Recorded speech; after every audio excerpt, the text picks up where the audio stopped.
Okay, so Act 4, scenes 3 and 4 are pretty short. So is scene 2. I probably could have combined all three, but I'm going to at least combine scenes 3 and 4. So here's the deal. Scene 3 takes place in Juliet's chamber. Um, Juliet is there, Lady Capulet and the nurse. The nurse doesn't say anything. And basically, this is, the Lady Capulet and the nurse are there for 2 seconds. Juliet says, I need to be alone. It's the night before my wedding day. This is Wednesday night. And she gives a big soliloquy. She drinks the potion, and that's the end of the scene. So there are some interesting things that are said in the soliloquy, but that's pretty much it. Then we get to scene 4. It's a hall in the Capulet's house. This is basically later that night or earlier the next morning. I guess it's the next morning. You have Lady Capulet, nurse Capulet, some servants. And basically, the servants are preparing for the wedding, and the nurse is asked to wake up Juliet. So she walks up to wake her up. Not a lot going on here. It's a transition, right? So why don't we read these two scenes, then we'll come back to the significance. So we're in Juliet's chamber. She's with the nurse, and she says, "Aye, those attires are best, but gentle nurse, I pray thee, leave me to myself tonight, for I have need of many orisons, prayers, to move the heavens to smile upon my state, which well thou knowest is cross and full of sin." You know all the things I've been doing. And Lady Capulet enters and says, "What are thou? Are you busy? Ho? Uh, need you my help?" "No, madam. We have culled such necessaries as are behoovel for our state tomorrow. We have everything we need for the wedding. So please you, let me now be left alone, and let the nurse this night sit up with you, for I am sure you have your hands full all in this so sudden business. Like you must have a lot going on. You can imagine, weddings take months to plan, and they're doing this in a couple days. So Lady Capulet says, "Good night. Get thee to bed and rest, for thou hast need." You're going to need your rest. It's a big day tomorrow. Okay, so now we get to the soliloquy. "Farewell, and God knows when we shall meet again. I have a faint cold fear thrills through my veins that almost freezes up the heat of life. I'll call them back again to comfort me. Nurse, uh, what should she do here? My dismal scene, I needs must act alone." And she takes out the vial. "Come, vial." Meaning, all right, I'm ready to do this. But before she drinks the vial of potion, she comes up with a bunch of reasons why this may not work. This plan is kind of crazy. And so I'm not sure. What if this happens? What if this happens? What if this happens? What if this mixture do not work at all? Shall I be married then tomorrow?" And she takes out a knife and puts it down beside her bed, or beside her. "No, this shall forbid it. Lie thou there." Okay, so in case I wake up, I'll just kill myself. "What if it be poison, which the friar subtly hath ministered to have me dead, lest in this marriage he should be dishonored because he married me before to Romeo?"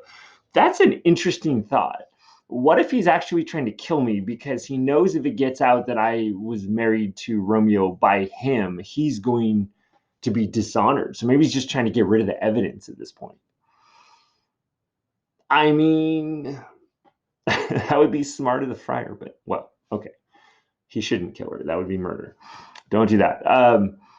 "I fear it is, and yet methinks it should not, for he hath still been tried a holy man." So he's always been a holy man, and done the right thing. So it's probably not going to happen. "How if when I am laid into the tomb, I wake before the time that Romeo come to redeem me?" There's a fearful point.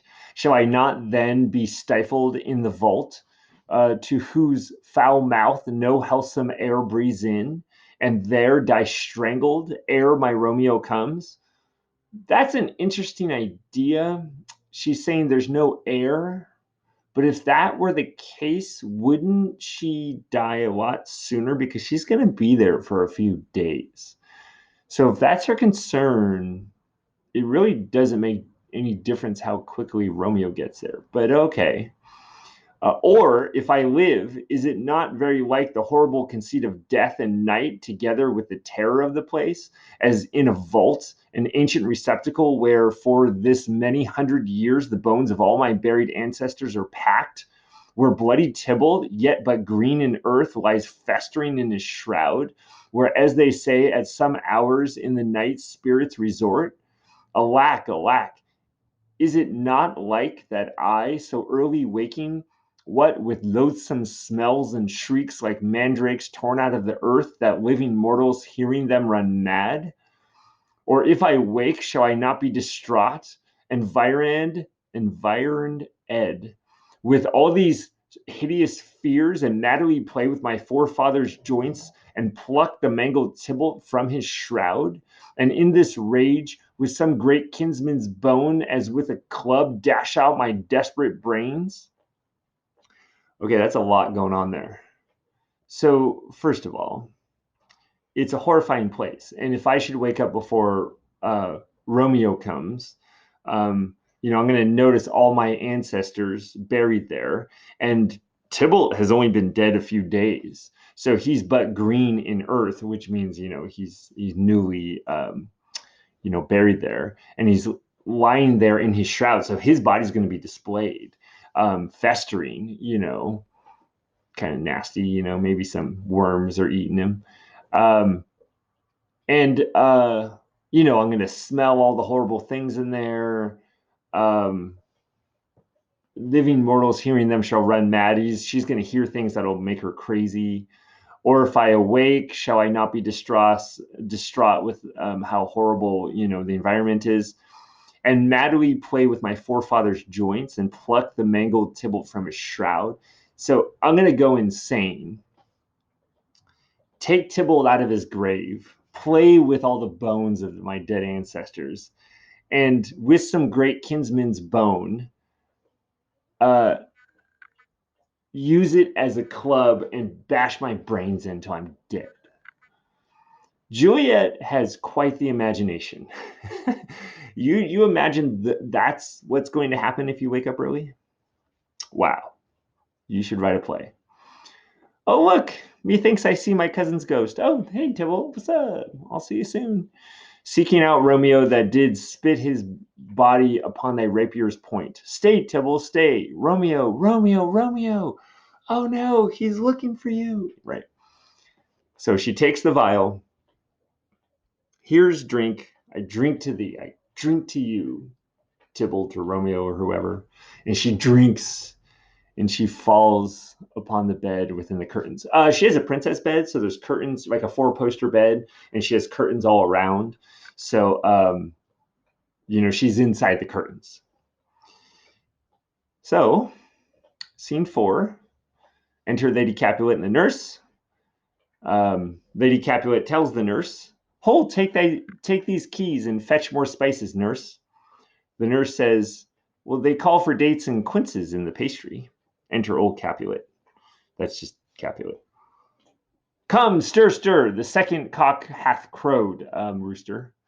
The curfew bell hath rung. 'Tis 3 o'clock. Look to the baked meats, good Angelica, spare not for cost. Go, you cock queen, go, get you to bed. Faith, you'll be sick tomorrow for this night's watching." She's talking to Capulet. "No, not a whit. What I have watched ere now all night for lesser cause, and ne'er been sick. I've been up doing stuff all night, and I'm still not sick." And Lady Capulet says, "Aye, you have been a mouse hunt in your time, but I will watch you from such watching now. I will keep an eye on you. I will make sure that you don't get to do that watching. You don't get to do all the work." Lady Capulet and the nurse exit. Capulet says, a jealous hood. Like, you're just jealous that I get to do all these fun things. Enter 3 or 4 serving men with spits and logs and baskets. "Now, fellow, what is there?" The first serving man says. Thanks for the cook, sir, but I know not what. Capulet says, make haste, make haste. Sirrah, fetch drier logs. Call Peter. He will show thee where they are. Second serving man says, I have a head, sir, to find out logs, and never trouble Peter for the matter. Like I know how to do this. Mass and well said. Merry horse then, ha! Thou shalt be a loggerhead. Puns, puns. Good fate, 'tis day, the county will be here, music straight. Music plays. For so he said he would. I hear him near. Nurse, wife, what ho? What nurse, I say? So the nurse shows up, like, nurse, get in here. Go waken Juliet.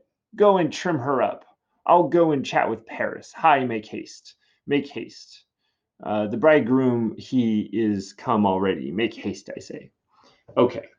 Mr. Kramer, what the heck is going on here? Not much. There's a bunch of servants running around and he's telling them to get ready and do this and do that. And then he says, hey, nurse, go get Juliet. So now she's walking off to get Juliet and we know what she's going to find. Transition scene. It shows that, Paris is here. There's a lot going on. The wedding's getting started, right? So scene 3 tells us a little bit of interesting news. First of all, Juliet's concerns make the audience concerned. It raises the stakes, right? It reminds us of things that we didn't realize. Like, oh yeah, she's going to be in this grave. She might go insane.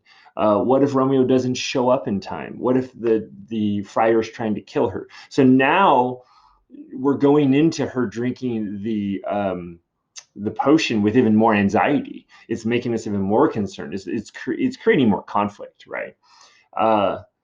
And also, it shows that Shakespeare knows how ridiculous this plan is. He knows that there's 100 million things that could go wrong here. Like, this is an absolutely insane plan, right? So I'm interested that she says, well, what if it doesn't work and I wake up? She never says, what if it doesn't work and it kills me? I guess that doesn't bother her because, at least she got out of marrying Paris, but that's something else, right? It also tells us how absolutely determined Juliet is to do anything to get out of marrying Paris. Like, all these horrible things could happen, but fine, I'm going to do it anyway. Okay. Scene 4, I don't know. Was there even any humor there? I mean, this is right before a big tragic scene. Juliet's already drank the potion. But if nothing else, it's a transition scene. That's really all it is. So, all right, one more scene, and then we're off to the finale. Oh man, things are moving quick.